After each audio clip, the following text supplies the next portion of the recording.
my name is Kimberly Hurd, and I'm CRO at Collective Benefits. I'm here today to talk to you about why looking after your workers is not only the most important thing you, but also your business can do to build success for the future. Who are Collective Benefits? We're the #1 benefit solution for businesses with flexible workers. Flexible workers power nearly all industries, but don't have the same benefits and protections that employees do. We're currently working with some of the market leaders from healthcare to hospitality, last mile to long haul, restaurants to retail, to make sure that over 500,000 of their workers have access to these benefits and protections that they so greatly need. In this talk, we'll be covering the current staffing issues in last mile logistics and really across the industry, how you can reduce their impact, and how you can take actionable insights from some of our partners like GoPuff, Ride, and Just Eat, just to name a few. So what's the problem? Well, it's a big one. Times are tough for businesses. The cost of living crisis is exacerbating both on the revenue and also on the cost side of how businesses need to sustain themselves. Staffing shortages and strikes keep continuing, and retention and engagement, while always a bit difficult, is now even harder with increased competition. So in an already challenging worker life cycle, times are even tougher. So as you know, hiring is difficult, onboarding is very difficult, with less than 60% of workers completing their first shift. There's continued P&L pressure, meaning marketing expenses are getting squeezed. Workers and operations are asking to do more with less. Worker engagement, while always difficult, is now even harder with increased competition and the need for instant reward. And all this around the fact that there's increased competition. So how do you differentiate your worker proposition? But it's not just tough for businesses, it's really tough for flexible workers, with 10% of self-employed workers reporting they have less than a week's worth of savings. 52% now in the cost of living crisis have no savings at the end of every month.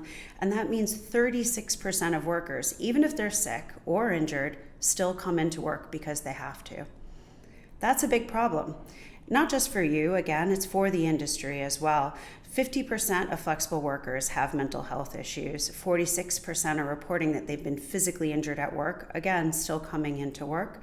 And only 21% report that they can take a paid sick day.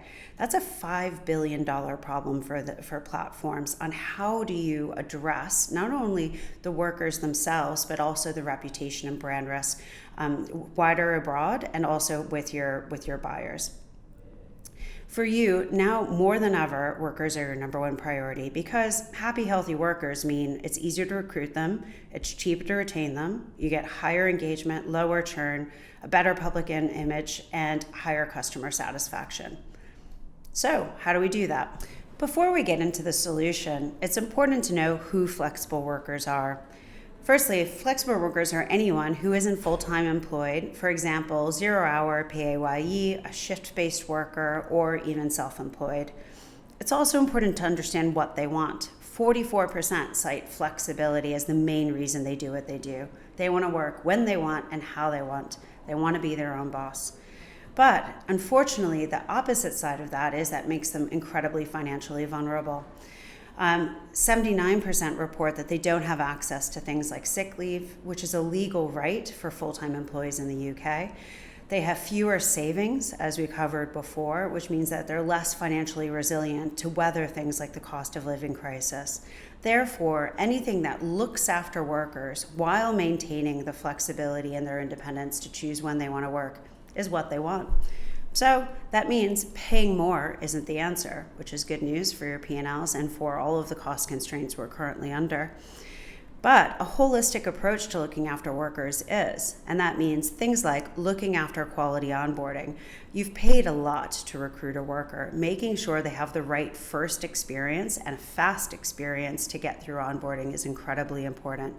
We see the best partners and the best examples in market use mobile first onboarding with communications that are in the right tone of voice, in the right content channels for workers themselves to be able to move through onboarding quickly.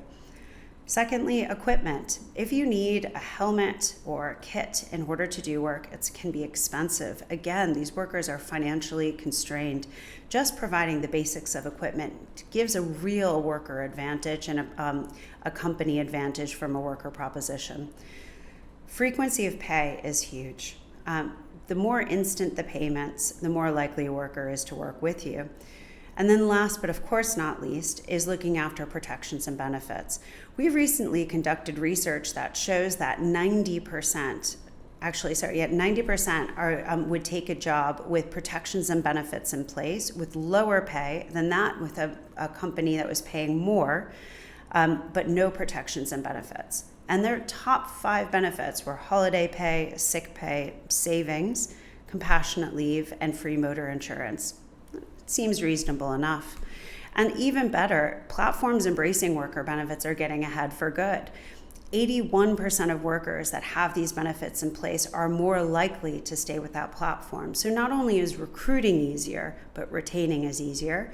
And then finally, 67% of buyers or customers are only opting for companies that look after their workers. So let's dive into a few examples with some of Collective's partners to give you some more actionable insights on what they've done and some of the results that they've seen. First up is GoPuff. Obviously, GoPuff is leading the way in last mile delivery. They're also leading the way in looking after their workers. They wanted to roll out a program relatively quickly to address the cost of living crisis, not only in the UK, but globally. They started working with Collective not only to bring in savings that were relevant across the board, so everything from weekly shops to larger cost items and technology or things that they need for work, but also on things that they need every day and the most significant expenses like a fuel program. We rolled that out with them, and we actually have seen workers saving hundreds of pounds a month. We've also seen a real interest in financial resilience, with some of the most redeemed deals being those with TransferWise.